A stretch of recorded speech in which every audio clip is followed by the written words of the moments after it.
భారతదేశ చరిత్రలో గొప్ప నీతి శాస్త్రజ్ఞుడు, గొప్ప ధైర్యవంతుడు ఒకడు చాణక్యుడు.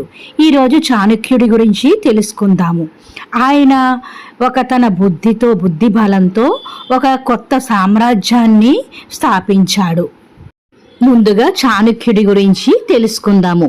చాణక్యుడు క్రీస్తు పూర్వము 4వ శతాబ్దము అంటే ప్రాచీన భారతదేశానికి చెందిన గొప్ప రాజనీతిజ్ఞుడు, ఆర్థిక శాస్త్రవేత్త, తత్వవేత్త.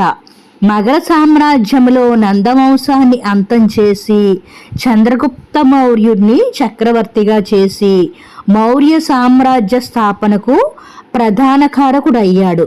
చాణక్యుడు అర్థశాస్త్రము మరియు చాణక్య నీతి వంటి అమూల్యమైన గ్రంథాల్ని రచించాడు. జన్మస్థలము, విద్యాభ్యాసం గురించి తెలుసుకుందాము. చాణక్యుడు, ఈయనకి విష్ణుగుప్తుడు, కౌటిల్యుడు అని పేరు, పేద బ్రాహ్మణ కుటుంబంలో జన్మించాడు. తక్షశిలలో విద్యను అభ్యసించిన తరువాత అక్కడే ఆచార్యుడిగా పనిచేశాడు. రాజకీయాలు, ఆర్థిక శాస్త్రము, యుద్ధ వ్యూహాలలో నిపుణుడు. నందవంశ పాలకుడైన ధననందుడు తనను అవమానించినందుకు చాణక్యుడు నందవంశాన్ని నాశనం చేస్తానని ప్రతిజ్ఞ చేశాడు.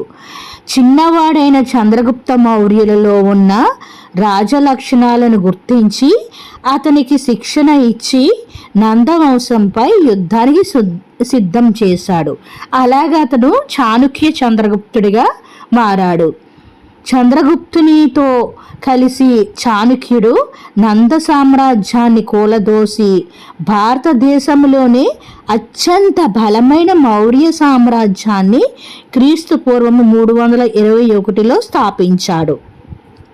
ప్రధానమంత్రిగా మౌర్య సామ్రాజ్యంలో ప్రధానమంత్రిగా చంద్రగుప్త మౌర్యుడు మరియు బింబుసారుడికి ప్రధాన సలహాదారుగా పనిచేశాడు. అర్థశాస్త్రము మరియు చాణక్య నీతి ఆయన రాసిన ప్రముఖ గ్రంథాలు. రాజనీతిజ్ఞత నేటికి ప్రపంచవ్యాప్తంగా ప్రశంసించబడుతుంది.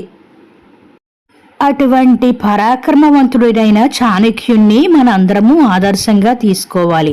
చాణక్యుడి గురించి మీకు నచ్చితే ప్లీజ్ లైక్, సబ్స్క్రైబ్. చాణక్యుడి గురించి మరికొన్ని వీడియోలు చేయాలనుకుంటున్నాను. మీరు ఆదరిస్తారని కోరుకుంటూ థ్యాంక్ యూ ఫర్ వాచింగ్.